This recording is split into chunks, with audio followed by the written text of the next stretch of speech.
ఈ యొక్క ర్యాలీలో పాల్గొన్నారు కదా, ఏ విధంగా అనిపిస్తుంది? ఇది డ్రగ్స్ లేని ఆంధ్రప్రదేశ్ రాష్ట్రంగా, అలాగే డ్రగ్స్ లేని దేశంగా తీర్చిదిద్దడమే భాగంగా ఉంది. ఫస్ట్ ఆఫ్ ఆల్ మాకు ఈ ఛాన్స్ ఇచ్చినందుకు అందరికీ థ్యాంక్ యూ. మన ఎన్టీఆర్ డిస్టిక్లో ఈ ర్యాలీ జరగడం మా అదృష్టం. ఇంత అవేర్నెస్, ప్రతి పీపుల్కి ఒక అవేర్నెస్, డ్రగ్ అనేది తీసుకోకూడదు అని ఒక గుడ్ మోరల్ని మాకు ఇస్తున్నందుకు మన కలెక్టర్ గారికి very very very thank you.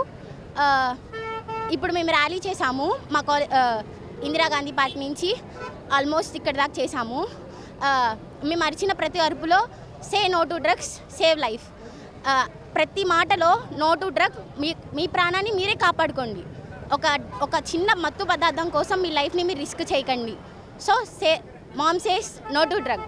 So ఎవరు డ్రగ్స్ యూజ్ చేయకండి, మీ లైఫ్ని మీరు సేవ్ చేసుకోండి. Thank you. అందరికీ నమస్కారం. నా పేరు చలపాక లోకేశ్వరి.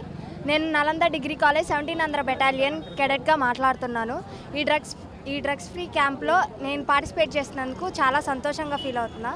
అండ్ ఎవరైతే ఇప్పటి వరకు డ్రగ్స్ తీసుకోకుండా ప్యూర్గా ఉన్నారో వాళ్ళందరికీ కంగ్రాచులేషన్ అండ్ హార్ట్లీ థ్యాంక్స్. మీరందరూ ఈ సొసైటీకి చాలా అంటే చాలా హెల్ప్ చేస్తున్నారు. అండ్ ప్లస్ ఈ సొసైటీ మారడానికి కూడా మీరు కూడా హెల్ప్ చేయాలని కోరుకుంటున్నాను.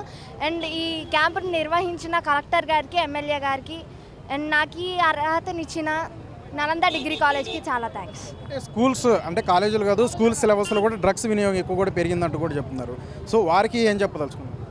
ఇప్పుడు పిల్లలు చాక్లెట్స్ తింటే మనం ఎలాగైతే వద్దు, చాక్లెట్స్ వద్దు, మారం చేయకుండా చాక్లెట్స్ కనపడకుండా ఎలా అయితే మనం దాస్తామో పిల్లలకి, ఈ డ్రగ్స్ని కూడా అలాగే వాళ్ళ నుండి దూరం చేయాలని దాదాపు పేరెంట్స్ వాళ్ళు ఎక్కడికి వెళ్తున్నారు, ఏం చేస్తున్నారు, అసలు చదువుతున్నారా లేదా, స్కూల్స్కి అటెండ్ అవుతున్నారా లేదా, అవన్నీ తెలుసుకొని వాళ్ళ వెనకాలే బాధ్యత వాళ్ళ వర్కే కాకుండా పిల్లలు కూడా బాధ్యత తీసుకొని వాళ్ళు చదువుతున్నారనే కాకుండా ఇంకా ఏమేమి బయట యాక్టివిటీస్ చేస్తున్నారు, ఇంకా ఏమేమి చేస్తున్నారు, అసలు చదువుతున్నారా లేదా, లేకపోతే బయటకు వెళ్ళి ఇంకేమైనా చేస్తున్నారా అని పేరెంట్స్ బాధ్యత కూడా ఉండాలి. స్కూల్ బాధ్యత ఒకటే కాదు.